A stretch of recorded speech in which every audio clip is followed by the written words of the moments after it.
Quels sont les risques encourus lors de la gestion de projet? Bonjour, mon nom est Michel Baudry. Nous avons commencé à répondre à cette question il y a déjà 2 volets. Maintenant, aujourd'hui, c'est le 3e volet, 3e capsule de formateur.ca sur ce sujet. Nous avons commencé au début en expliquant le triangle de la gestion de projet pour les délais, les coûts, la qualité, que nous avons transformé tout simplement en un parfait carré, où on distribue les délais, les coûts, la qualité et les risques qui viennent influencer ces 3 volets-là. Nous avons commencé à parler des différentes catégories de risques. Dans le dernier volet, on a couvert les 2 premiers. Aujourd'hui, nous allons couvrir les 2 autres qui suivent, qui sont les risques des marchés.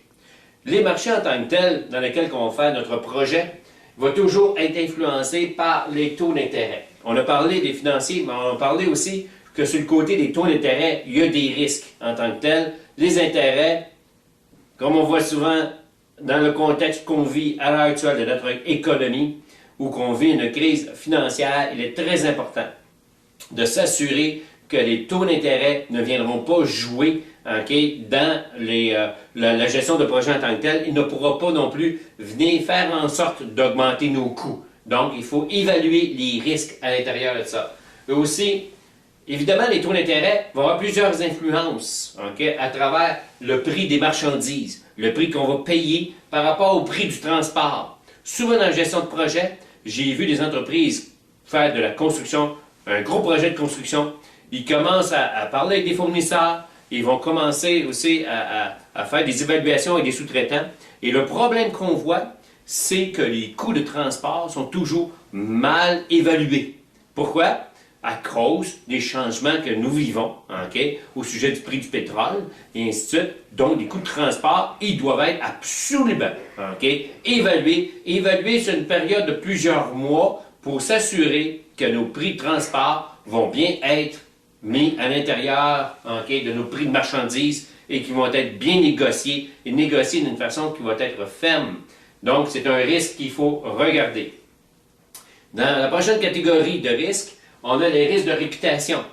Si, par exemple, on construit notre projet sur un terrain, qui est un terrain, par exemple, qui est un terrain avec des terres arables ou que c'est agricole, on a déjà vu dans le passé,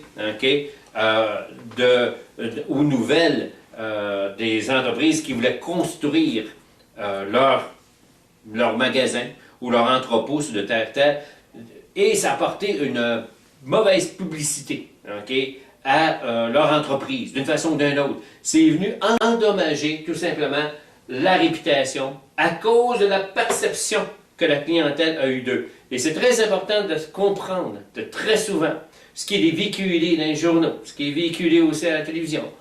Les gens perçoivent ces nouvelles.